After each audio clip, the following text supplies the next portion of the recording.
நீங்கள் பார்த்து கொண்டிருப்பது காஸ்பல் டிவியின் வழியாக இருளின் ஒளி என்ற நிகழ்ச்சியின் வாயிலாக உங்களை சந்திக்கிறதுல ரொம்ப சந்தோஷப்படுறோம். இன்னைக்கும் நமக்கு வேதத்தை கற்றுக் கொடுக்கும்படியா எவாஞ்சலிஸ்டும் பாஸ்டருமா இருக்கிற டாக்டர் இயேசுதாஸ் ஐயா அவங்க வந்திருக்காங்க.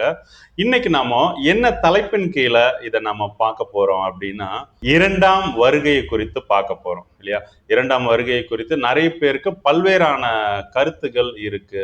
இதுக்கு நடுவில் ரகசிய வருகை பத்தின யோசனைகள் இருக்கும். அதை பத்தி தெளிவா இரண்டாம் வருகைன்னா அது என்னதுங்கிறத வசனத்தின் அடிப்படையில அவங்க பாஸ்டர் நமக்கு சொல்லி கொடுப்பாங்க.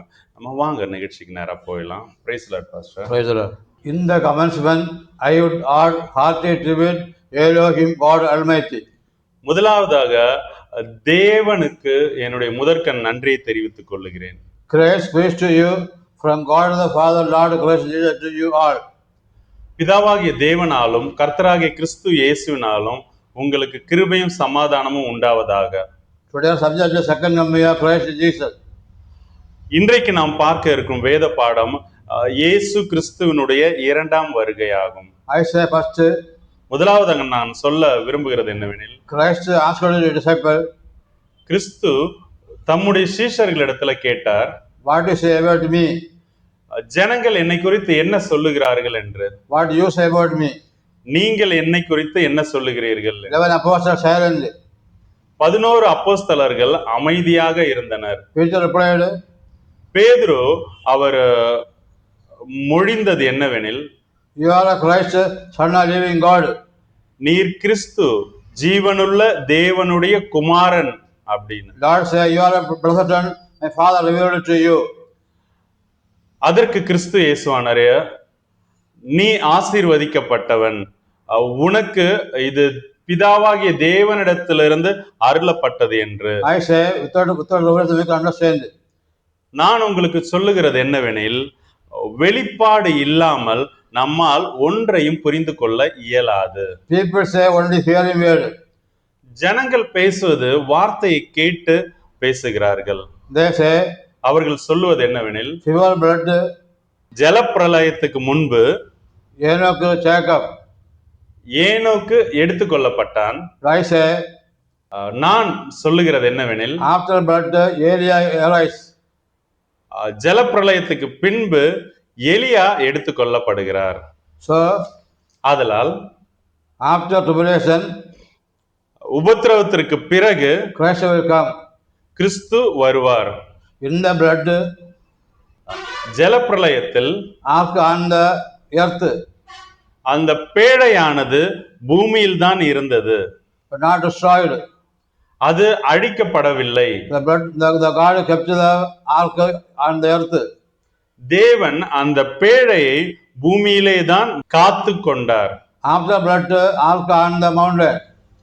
ஜலப்பிரளயத்துக்கு பின்பு அந்த பேழையானது மலையின் மீது இருந்தது. So, after tribulation, church on the mountain. ஆதலால் இதன் வாயிலாக நாம் கற்றுக்கொள்ள இருப்பது, உபத்திரவத்திற்கு பின்பு சபையானது மலையின் மேல் காக்கப்படும். Book of Revelation 3:20 says, வெளிப்படுத்தின விசேஷம் 3:20 சொல்லுகிறது, God keep the church in tribulation. உபத்திரவத்தின் போது தேவன் சபையை காப்பார். But Bible says, வேதம் சொல்லுகிறது, keep the church, not take up the church. சபையை காத்து கொள்வார் என்று சொல்லுகிறதே தவிர சபையை எடுத்துக் கொள்வார் என்று சொல்லவில்லை. On the Red Sea, Israel was on the Red Sea, Israel people. செங்கடல் பிளக்கப்படும் போது இஸ்ரேல் ஜனங்களும் அந்த அந்த கடல்ல தான் இருந்தாங்க. But God kept from tribulation. அந்த உபத்திரவத்திலிருந்து தேவன் அவர்களை காத்து கொண்டாரே தவிர எடுத்துக்கொள்ளவில்லை. Daniel in the lion tent. தானியேல் சிங்க குகையில இருக்கும் பொழுது not destroyed by through the lion. சிங்கத்தினால் அவனுக்கு சேதம் ஒன்றும் உருவாகாதபடிக்கு 3 young people in the fiery burners. 3 வாலிபர்கள் தீச்சுளையிலே காணப்பட்டார்கள். God kept them from the suffering. அவர்களை உபத்திரவத்திலிருந்து காத்து கொண்டார். Bible say, வேதம் சொல்லுகிறது, 2 men in ground. 2 மனிதர்கள் பூமியில் இருந்தார்கள். One will take one reject. ஒருவன் எடுத்துக்கொள்ளப்படுவான், ஒருவன் கைவிடப்படுவான். 2 men, one bed. இருவர் ஒரு படுக்கை. படுக்கையிலே இருந்தார்கள். 1 Jacob. ஒருவர் எடுத்துக்கொள்ளப்படுவார், 2 women grinding.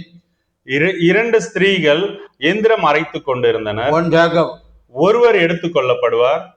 The Bible say வேதம் சொல்லுகிறது, the disciple asked to Christ, சீஷர்கள் கிறிஸ்து இயேசுவினிடத்தில் கேட்கிறதாவது, where are the Lord?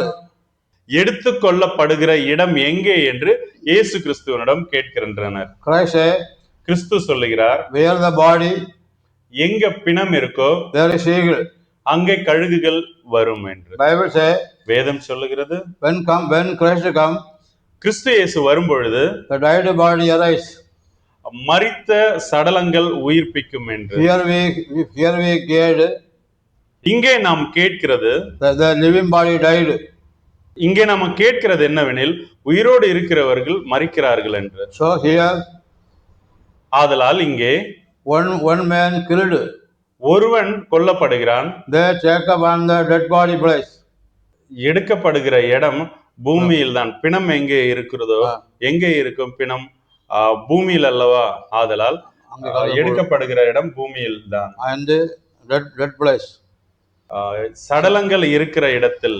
So ஆதலால் not the second coming of Christ.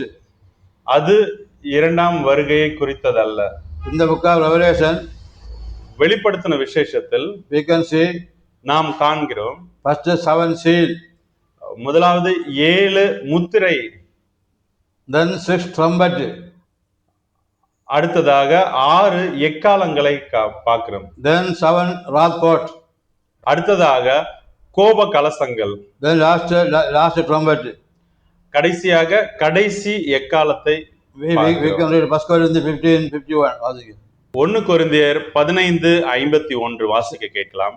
இதோ ஒரு ரகசியத்தை உங்களுக்கு அறிவிக்கிறேன், நாம் எல்லாரும் நித்திரை அடைவதில்லை, ஆகிலும் கடைசி எக்காலம் தொனிக்கும் போது ஒரு நிமிஷத்திலே, ஒரு இமைப்பொழுதிலே நாம் எல்லாரும் மறுரூபம் ஆக்கப்படுவோம்.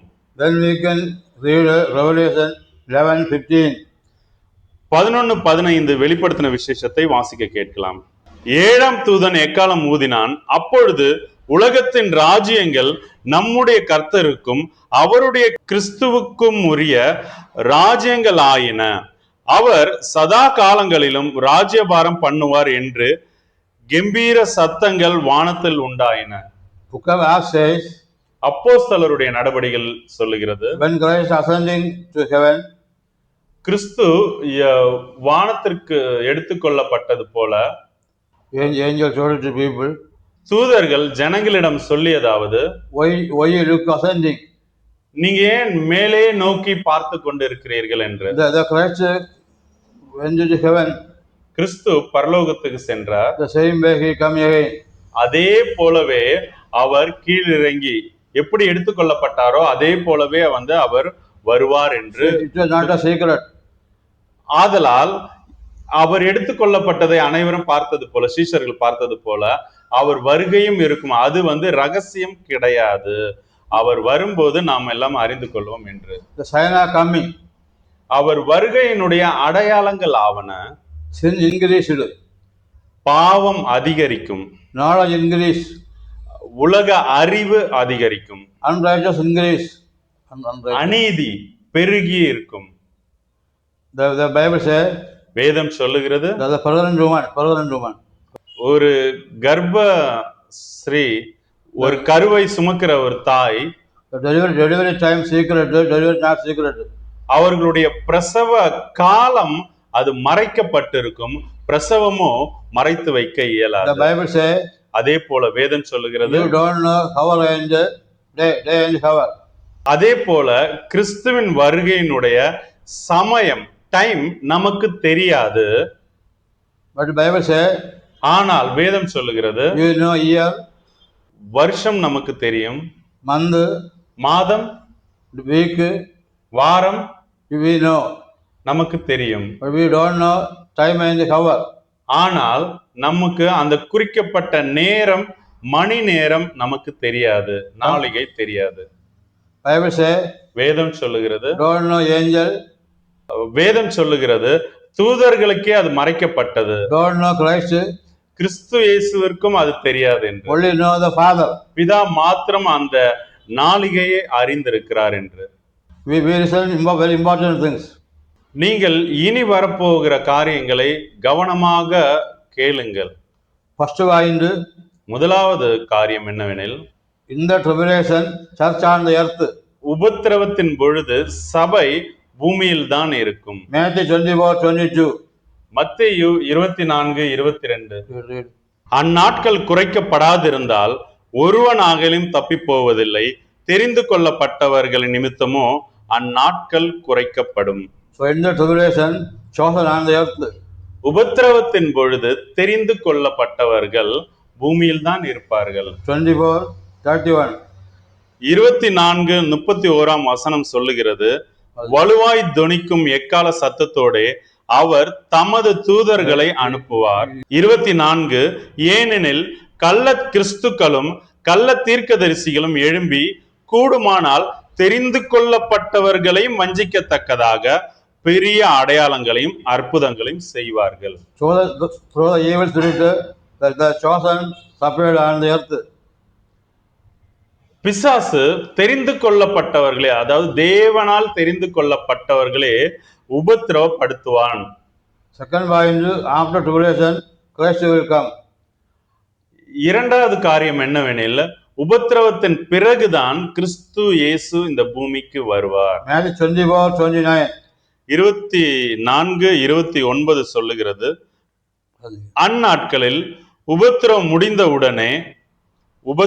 முடிந்தவுடனே சூரியன் அந்தகாரப்படும், சந்திரன் ஒளியை கொடாதிருக்கும், நட்சத்திரங்கள் வானத்திலிருந்து விழும், வானத்தின் சத்துவங்கள் அசைக்கப்படும். அப்பொழுது மனுஷகுமாரனுடைய அடையாளம் வானத்தில் காணப்படும். அப்பொழுது மனுஷகுமாரன் வல்லமையோடு மிகுந்த மகிமையோடும் வானத்தின் மேகங்கள் மேல் வருகிறதை பூமியில் உள்ள சகல கோத்திரத்தாரும் கண்டு புலம்புவார்கள். First resurrection after tribulation. முதலாவது உயிர்த்தெழுதல் உபத்திரவத்திற்கு பிறகுதான். Revelation 24:5. வெளிப்படுத்தின விசேஷம் 20:4-5. I say once more. மீண்டும் ஒரு முறை கூட சொல்லுகிறேன். First resurrection after tribulation. முதலாவது உயிர்த்தெழுதல் உபத்திரவத்திற்கு பிறகுதான். அன்றியும் நான் சிங்காசனங்களை கண்டேன், அவைகளின் மேல் உட்கார்ந்தார்கள், நியாய தீர்ப்பு கொடுக்கும்படி அவர்களுக்கு அதிகாரம் அளிக்கப்பட்டது.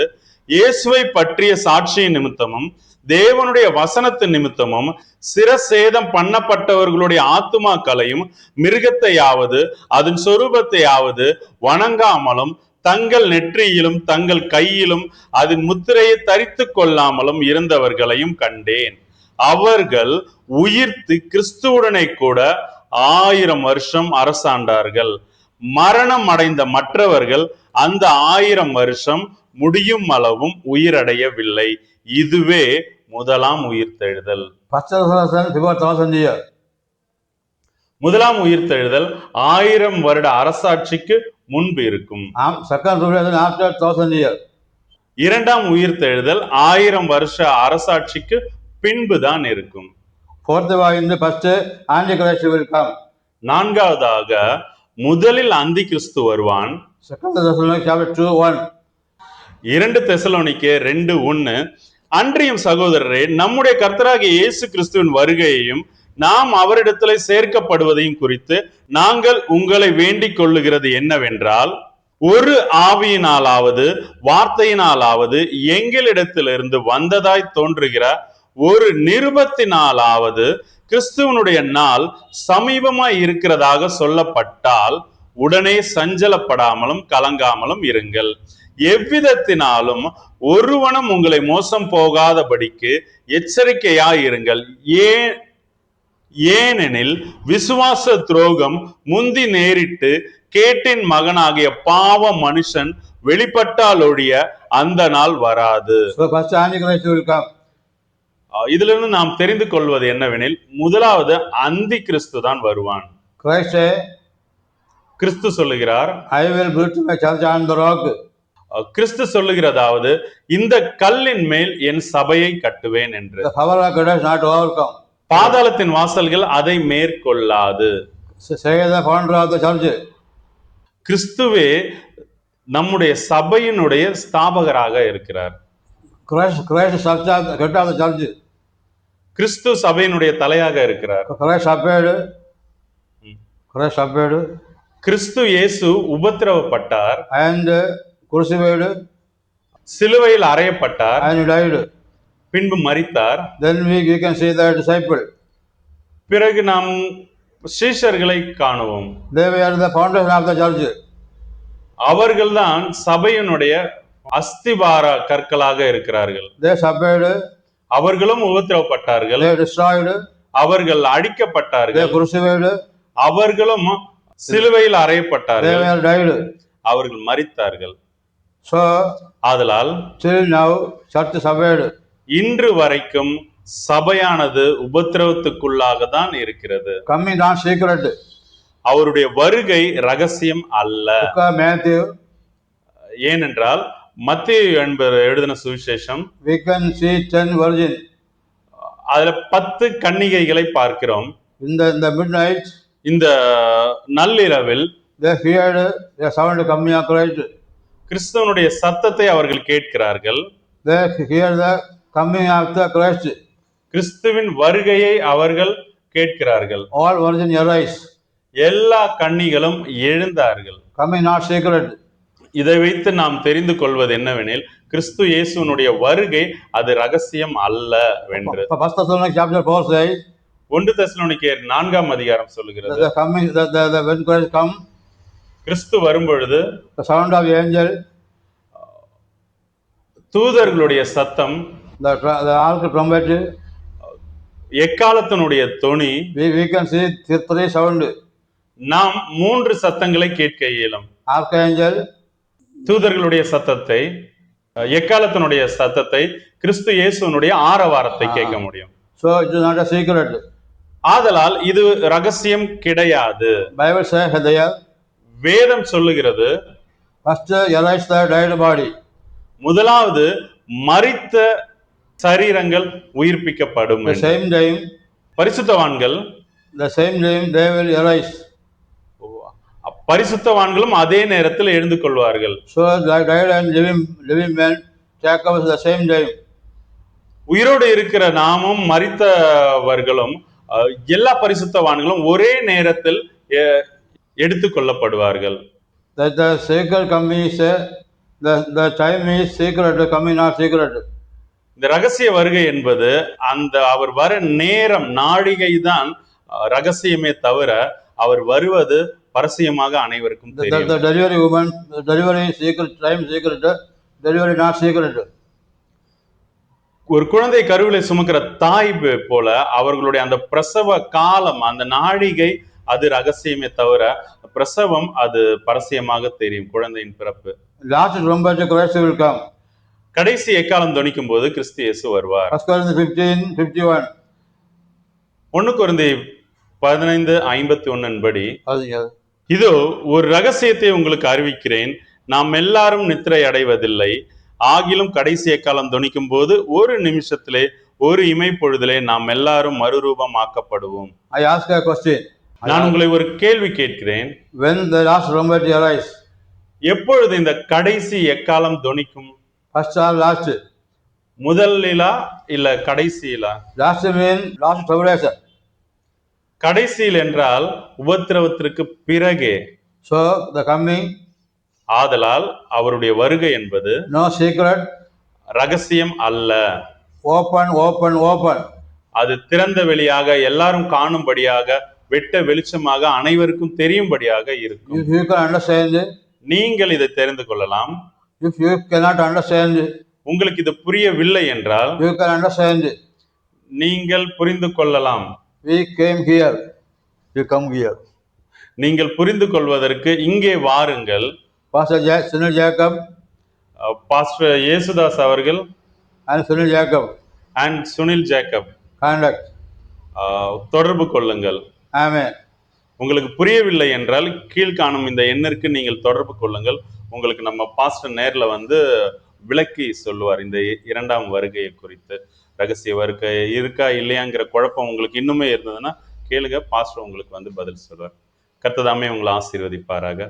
Thank you. God bless you all.